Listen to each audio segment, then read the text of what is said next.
नमस्कार दोस्तों, आपका आर्य आर्ट्स अकेडमी में स्वागत है।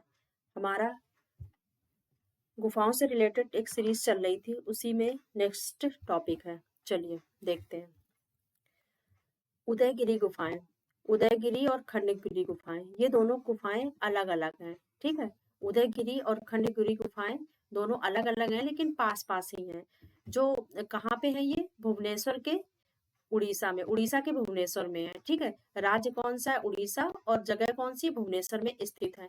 लेकिन दोनों अलग अलग पहाड़ियों पे, ये अलग पहाड़ी है, ये अलग पहाड़ी, बस पास पास है। ठीक है, तो एक पहाड़ी पे उदयगिरी है और एक पर खंडगिरी है। ठीक है, चलिए तो देखते हैं। लेकिन दोनों को मिला के कितनी है, दोनों को मिला के 33 गुफाएं हैं। ठीक है, उदयगिरी पर कितनी है, तो उदयगिरी पे 18 और खंडगिरी पे कितनी है, 15। उदयगिरी पे कितनी है, 18, और इस पे है 15। समझ में आ गया, दोनों अलग अलग पहाड़ियों पे, उदयगिरी एक पे खंडगिरी, ये दोनों की टोटल है 33 गुफाएं। और इसकी उदयगिरी की 18 गुफाएं हैं और खंडगिरी की 15 गुफाएं हैं। चलिए तो ये आ गया आपको समझ में। आगे बढ़ते हैं, निर्माण देखते हैं। इसका निर्माण कब हुआ है, तो इसका निर्माण हुआ है दूसरी शताब्दी ईसवी पूर्व में। कब हुआ है, दूसरी शताब्दी ईसवी पूर्व में। और उस समय राजा कौन थे, राजा खारवेल, जो कि चेदी वंश के थे। इनका शासन काल में जैन संतों के निवास के लिए ये बनवाई गई थी।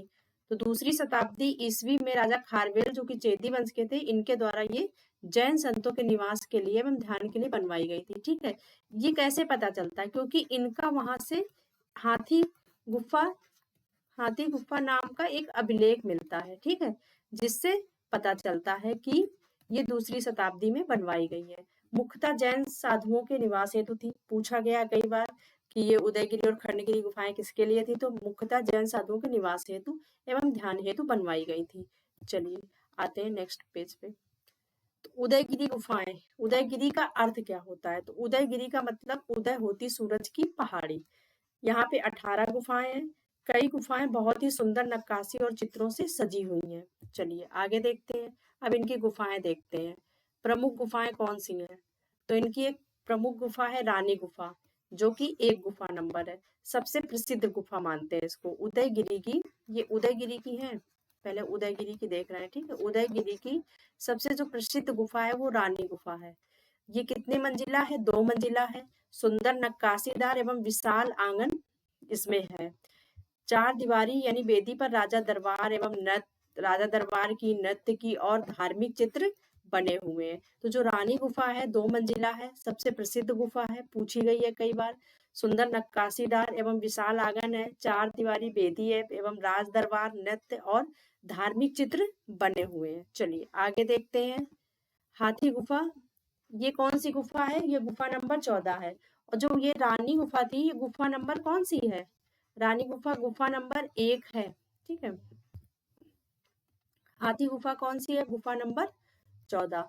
हाथी की गुफा कहा जाता है इसकी दीवारों पे राजा खारवेल द्वारा खुदाई हुई अभिलेख मिले हैं, जिसके जिससे क्या होता है, जो अभिलेख मिले हैं उनसे इनके 100 वर्षों के शासन काल की घटनाओं का उल्लेख है।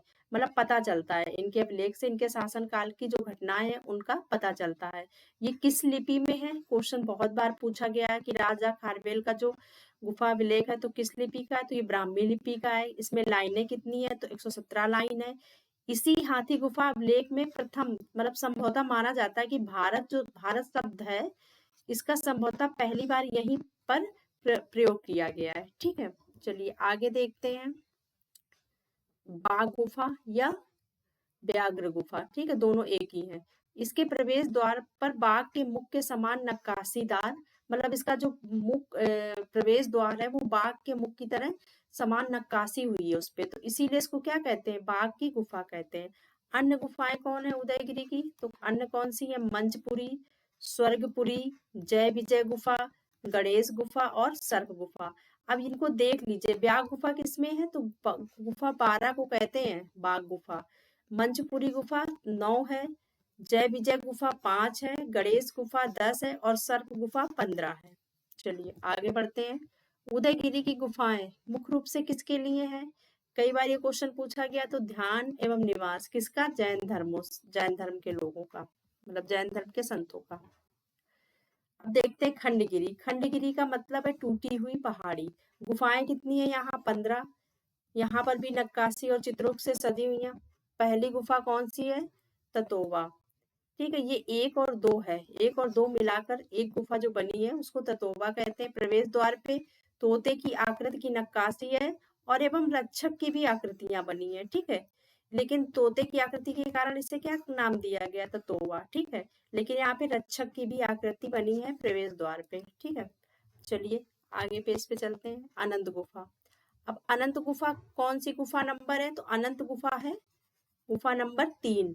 इसकी दीवारों पे क्या है? सर्प, हाथी, हंस, पक्षियों एवं स्त्रियों की मूर्तियां, वो भी नक्काशीदार है अनंत गुफा में। ठीक है, गुफा नंबर 3। अब आगे देखते हैं 12 भुजी गुफा। 12 भुजी जो गुफा है इसमें क्या है? 12 भुजाओं वाली देवियों एवं कुछ जैन तीर्थंकर की मूर्तियां बनी है। ये 12 भुजी गुफा है, मतलब 12 भुजाओं वाली देवियां हैं, इसीलिए इसे कौन सी गुफा कहते हैं? 12 भुजी गुफा कहते हैं। चलिए आगे देखते हैं। एक त्रिशूल गुफा है। त्रिशूल गुफा पे क्या है? त्रिशूल गुफा के अंदर क्या है? 24 जैन तीर्थार्कों की जो नक्काशीदार वो बनी है। ठीक है, नक्काशीदार इनके मूर्तियां बनी है। किसकी? 24 जैन तीर्थकर की। ठीक है, आगे बढ़ते हैं। अब इनकी भी देखते हैं इनकी भी अन्य गुफाएं देखते हैं। इनकी अन्य गुफाएं कौन सी हैं? एक तो है टेनटुली गुफा, जो कि गुफा नंबर 4 में है। एकादशी गुफा गुफा नंबर 11 में है। आकाश गंगा गुफा, देव सभा गुफा, नौमुनि गुफा, ये इनकी अन्य गुफाएं हैं। खंडगिरी गुफाओं में अधिकतर क्या है? जैन धार्मिक मूर्तियां, देवी देवताओं और साधुओं की जीवन शैली का चित्रण हुआ है। तो ये हमारा उदयगिरी और खंडगिरी से रिलेटेड एक वीडियो था। आप हमारे चैनल को शेयर करिए और सब्सक्राइब करिए। धन्यवाद। मिलते हैं फिर नेक्स्ट टॉपिक में।